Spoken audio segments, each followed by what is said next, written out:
पंगवाल एकता मंच पांगी, जिला चंबा, हिमाचल प्रदेश, जो कि एक नॉन गवर्नमेंट ऑर्गेनाइजेशन है और 25,000 पंगवाल जनजाति ट्राइब्स की एक एपेक्स बॉडी है।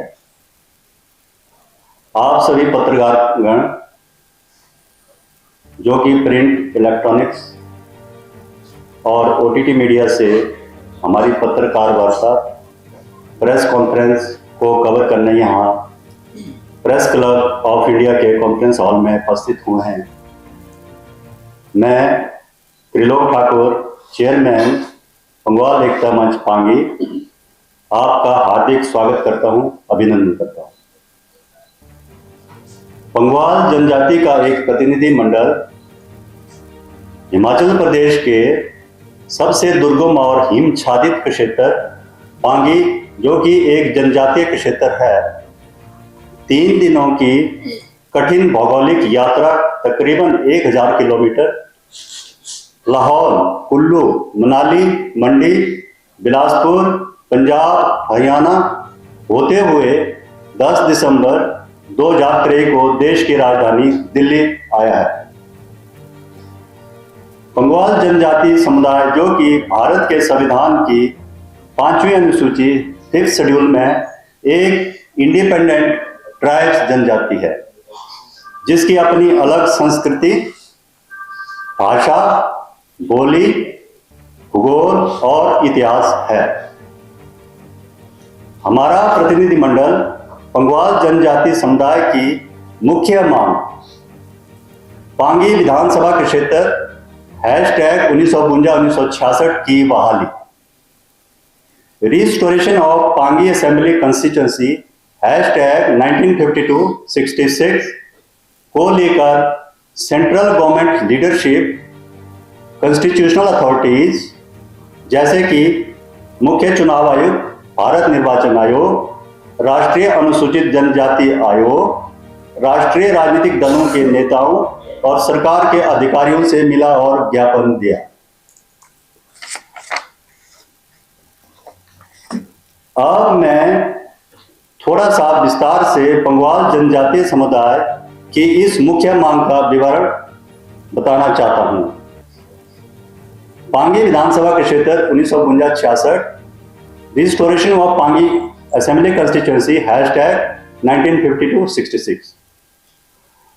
प्रथम डिलिमिटेशन 1952 में तत्कालीन हिमाचल प्रदेश राज्य की नवगठित विधानसभा हेतु जिला चंबा के पांगी के क्षेत्र के लिए भी विधानसभा के क्षेत्र असेंबली कंस्टिट्यूंसी पांगी का भी गठन किया गया था। स्वर्गीय श्री दौलत राम जी, जो कि पंगवाल जनजाति समुदाय से थे, ने प्रथम विधानसभा में हमारे समुदाय का प्रतिनिधित्व किया था।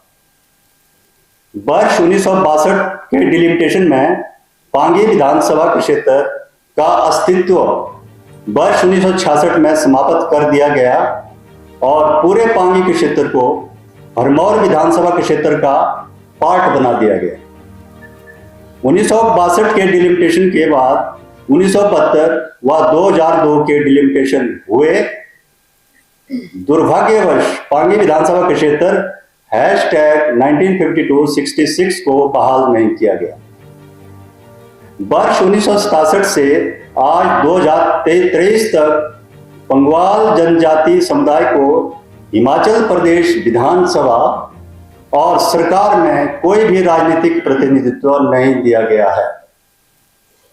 पिछले 60 वर्षों से 25,000 की आबादी का पंगवाल जनजाति समुदाय और 16,000 वर्ग किलोमीटर का क्षेत्रफल दूसरे समुदाय, जिसे गद्दी जनजाति कहा जाता है, के राजनीतिक प्रतिनिधित्व के अधीन है।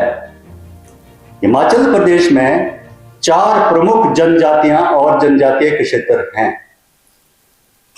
नंबर 1 किन्नौरा, जिला किन्नौर, लाहुला, जिला लाहौर, पंगवाल, जो कि हम पंगवाल समुदाय है, जिला चंबा, और गद्दी समुदाय, जिला चंबा।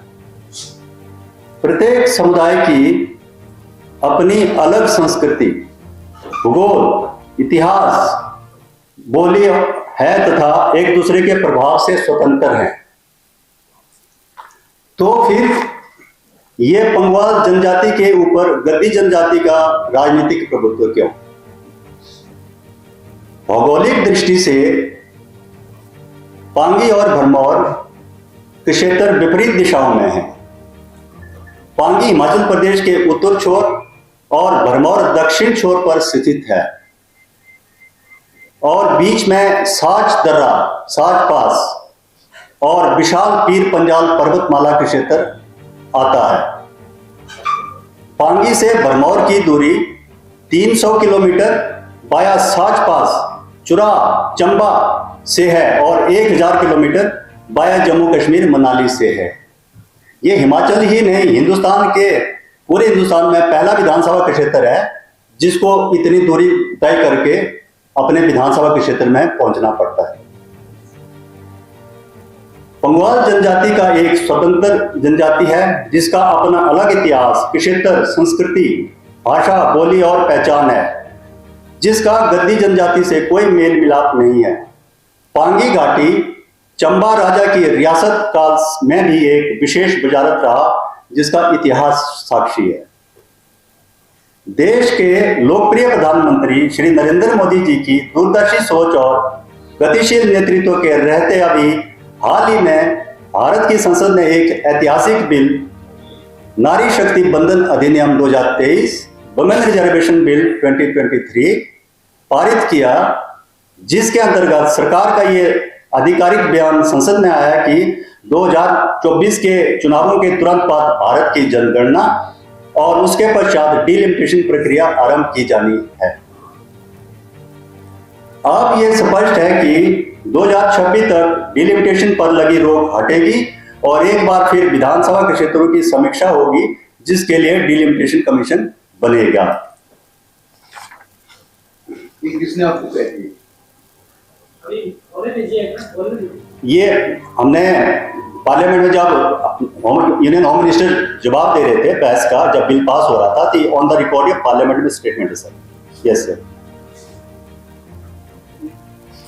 इसी उम्मीद के साथ पंगवाल एकता मंच पांगी का यह बृहद प्रतिनिधिमंडल अपनी प्रमुख पंगवाल जनजाति की वेशभूषा में 25,000 पंगवाल समुदाय की तरफ से पांगी विधानसभा के क्षेत्र 1952-66 की बहाली का आधिकारिक ज्ञापन सौंपने देश की राजधानी नई दिल्ली पहुंचा और यह ज्ञापन भारत सरकार और उसके संवैधानिक निकाय भारत निर्वाचन आयोग को सौंपे गए हैं।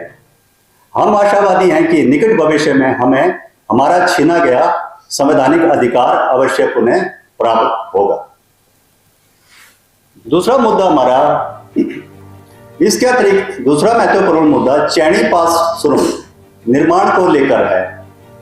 यह प्रस्तावित परियोजना in principle declared national highway ब्राह्मण, चुवाड़ी, जोत, चंबा, तीसा, किलाड़, पांगी के बीच चैनी जोत के नीचे 9-10 किलोमीटर सुरंग प्रस्तावित है। यह पंगवाल समुदाय की वर्ष 1970-71 से लगातार उठाई गई आवाज है, जिसे अभी तक अनसुना कर दिया गया है। हमारी मांग के बहुत बाद अटल टनल रोहतांग, जोजिला पास टनल, शिंकुला पास सुरंगों का निर्माण किया जा चुका है या किया जा रहा है। हमारे साथ ये भेदभाव क्यों? साच पास दर्रा प्रत्येक वर्ष 15 अक्टूबर को भारी हिमपात से बंद कर दिया जाता है और 15 जून से पहले यातायात के लिए नहीं खुलता है। मतलब 7 महीने बर्फ की कैद में 25,000 पंगवाल जनजाति मजबूर होती है। यदि यह सुरंग बनती है तो 25,000 जनजाति को भी शेष विश्व और अपने जिला मुख्यालय चंबा से 12 महीने निर्बाध यातायात सुविधा मिलेगी। दूसरी तरफ यह मार्ग सुरक्षा की दृष्टि से भी एक और वैकल्पिक मार्ग साबित होगा, क्योंकि पठानकोट से चंबा, तीसा, चैनी पास टनल होते हुए किलाड़ पहुंचकर यह मार्ग बॉर्डर रोड ऑर्गेनाइजेशन के संसारी नाला, किलाड़, उदयपुर, थिरोट, तांदी, SKTT रोड को टच करता है, जिससे दोनों तरफ किश्तवाड़, डोडा, बटौत, श्रीनगर और लाहौर लद्दाख को शीघ्र गंतव्य दे सकता है। अभी पठानकोट से आर्मी का कॉन्वॉय जो है बाया मंडी, लाहौर होते हुए श्रीनगर, लेह लद्दाख की तरफ जाता है। अगर ये अल्टरनेट पठानकोट से चंबा से टनल एक्सेस मिलता है, आपका 200-250 किलोमीटर तो आपको वैसे ही शॉर्ट पड़ेगा ये। दूसरी तरफ से ये श्रीनगर को भी लिंक करता है और इधर क्या बोलते हैं आपका लद्दाख को भी लिंक करता है, ये वाला जो हम चैनी पास टनल की बात कर रहे हैं। हमारा सरकार विशेषकर प्रधानमंत्री जी, भूतल परिवहन और राष्ट्रीय उच्च मार्ग मंत्री जी से अनुरोध रहेगा कि इस महत्वपूर्ण परियोजना को अवश्य अमली जामा पहनना है। अंत में मैं आप सभी मीडिया जर्नलिस्ट से ये अपील करता हूं कि इन दोनों मुद्दों को अपने चैनल और अखबारों में OTT में अवश्य अधिमान दें और प्रमुखता से प्रकाशित करें, ताकि देश और दुनिया के लोगों को भी यह मालूम हो कि आजाद भारत में ऐसी भी ट्राइब जनजाति है जिसे 75 वर्षों से कोई भी राजनीतिक प्रतिनिधित्व नहीं दिया गया है। पॉलिटिकल रिप्रेजेंटेशन के लिए अभी भी लड़ाई लड़नी पड़ रही है। जय हिंद, जय पांगी, जय बंगाल।